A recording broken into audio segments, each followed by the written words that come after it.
जय विश्व बंधु। बंधुओं, ये है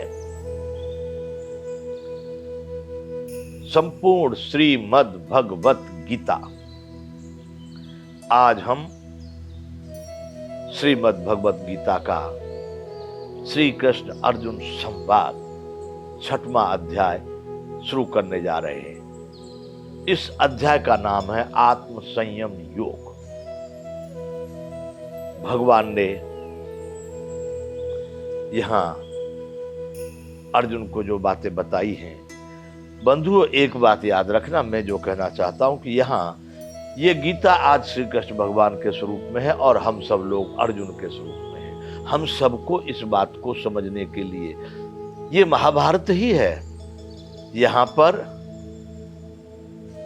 तमाम कौरव आज भी खड़े हुए हैं। वैसी स्थिति को समझ के यहां हम सबको इसका आचरण करना चाहिए। यहां श्रीमद् भगवत गीता अध्याय 6 श्लोक संख्या है 1। इसमें भगवान ने निष्काम कर्म योग की बात कही है अर्जुन को। भगवान करे अनाश्रित है कर्म फलम कार्यम कर्म करोति है स सन्यासी च योगी च न निरअग्निर्न चाक्रियः। अर्जुन से भगवान कहे, अर्जुन जो पुरुष अनाश्रित है कर्म फल, जो कर्म फल का आश्रय नहीं लेता, अनाश्रित है कर्म फलम कार्यम कर्म करोति है और करने योग्य सभी कार्यों को करता है। कर्म फल का आश्रय नहीं लेता, ये काम करूंगा इसका फल इतना मिलेगा, ये परिणाम हो जाएगा, इतनी खेती बोऊंगा तो इतना बीज मिलेगा, इतना ये काम करूंगा व्यापार तो इतना ये मिलेगा। नहीं, अपने को करना है, खेती को बोना है, सही खेती तैयार करनी है, भूमि को सही तैयार करके उसमें सही ढंग से बीज का बीजारोपण करके उसमें नराई गुड़ाई जो भी कुछ करना, पानी सिंचाई सब सही समय पर करता रहता है। ये नहीं सोचता 10 मन का बीघा होगा, 5 कुंटल का बीघा होगा, 2 कुंटल का बीघा होगा, कितना प्राप्त होगा। अवश्य जितना आप कर रहे हैं उतना अवश्य ही प्राप्त होगा। तो भगवान यहां कहना चाहते हैं कि अर्जुन अनाश्रित है कर्म फलम कार्यम कर्म करोति यह। जो व्यक्ति कर्म फल का आश्रय न लेकर करने योग्य कर्तव्य कर्मों को करता है वह सन्यासी स सन्यासी च योगी च। वही व्यक्ति सन्यासी भी है और वही व्यक्ति योगी भी है।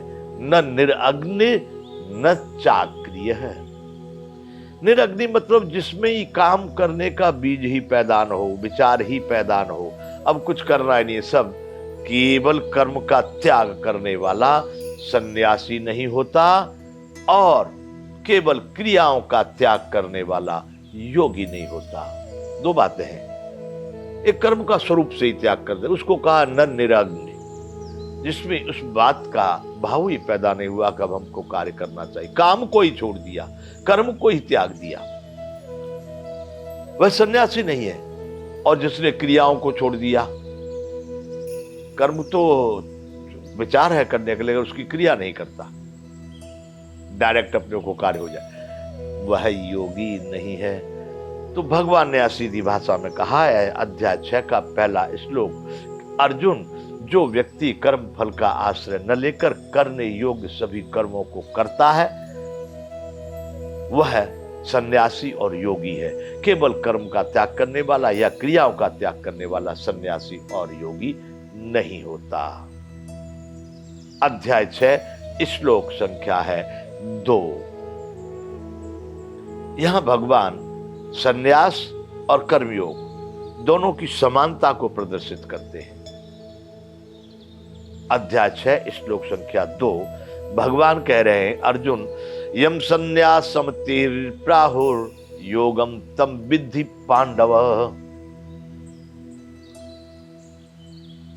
न हृष्यन्य सत्त संकल्पो योगी भवति कश्चन।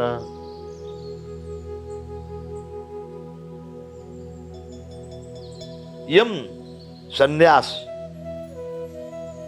इति प्राहुर, जो सन्यास ऐसा कहा गया है, योगम तम विद्धि पांडव, हे पांडव तू उसी को योग समझ। योग में और सन्यास में बहुत अंतर नहीं है।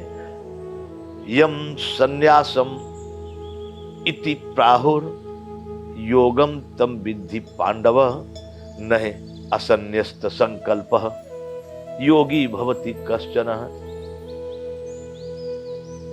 और अर्जुन, संकल्पों का त्याग करने वाला कोई भी पुरुष योगी नहीं हो जाता। अब हमें कुछ नहीं करना, छोड़, कुछ संकल्प नहीं, कुछ करने का विचार ही नहीं, वह योगी नहीं हो जाता। तो भगवान ने यह कहा है कि हे अर्जुन, जिसको सन्यास ऐसा कहते हैं उसी को तू योग जान। योग भी वही है, जिसको सन्यास कहा गया है, योग भी वही है, कोई अंतर नहीं है, विशेष बात नहीं है। क्योंकि संकल्पों का त्याग करने वाला कोई भी पुरुष योगी नहीं होता। केवल संकल्पों का त्याग कर दिया भाई। अब संकल्प किसको कहते हैं? जो विचार अपना आता है, एक निश्चय करते हैं काम करने के लिए, भाई चलो अब ये काम करेंगे, मकान बनाएंगे, दुकान बनाएंगे, व्यापार करेंगे, खेती करेंगे, जो कुछ करेंगे, भजन करेंगे, तप करेंगे, किसी भी प्रकार का संकल्प अब कुछ करेंगे नहीं, वह व्यक्ति योगी नहीं हो सकता। इसलिए भगवान ने सीधी भाषा में कहा, यम संन्यासम इति प्राहुर योगम तम विद्धि पांडव, न असन्यस्त संकल्प योगी भवति कश्चन। हे अर्जुन, जिसको संन्यास कहते हैं, योग भी वही है, क्योंकि केवल संकल्पों का त्याग करने वाला कोई व्यक्ति योगी नहीं होता। अध्याय 6 श्लोक संख्या 3। भगवान यहां कर्मयोग कैसे किया जाए, किस तरह से कर्मयोग बनता है, उसके लिए अध्याय 6 के 3 श्लोक में भगवान कहना चाह रहे, आरुरुक्षो मुने योगम कर्म कारण मुच्यते, योगारूढ़स्य तस्य एव समय कारण मुच्यते। आरुरुक्ष मुनिर्योगम कर्म कारण उच्यते, योगारूढ़ तस्यैव समय कारण मुच्यते। योग में आरूढ़ होने की इच्छा वाले मननशील पुरुष के लिए योग की प्राप्ति में, योग में आरूढ़ होने वाले, ऐसी जो कोई इच्छा कर रहा है, योग में आरूढ़ होने की इच्छा करता है जो व्यक्ति, उसको निष्काम भाव से कर्म करना ही हेतु कहा जाता है। योग में आरूढ़ होने वाले पुरुष, ऐसी इच्छा जिसकी वो योगी बनना चाहता है, योग में ही तत्पर होना चाहता है, योग में आरूढ़ होना चाहता है, वैसे व्यक्ति के लिए निष्काम भाव से कर्म करना ही हेतु कहा जाता है। यही साधन है उसको योग में पहुंचने का, योग में समाहित होने का, अथवा योगी होने के लिए उसको निष्काम, उसका परिणाम का फल की इच्छा नहीं, कर्म करो करो करो करो, अपनी सामर्थ्य के अनुसार, आवश्यकता के अनुसार, प्रकृति प्राणी धर्म के लिए जो भी कुछ कार्य होने चाहिए करने चाहिए। भगवान ने तो 3 अध्याय में ये भी कहा है कि अगर तू कर्म नहीं करेगा तेरा शरीर भी निर्वाण सिद्ध नहीं हो सकता।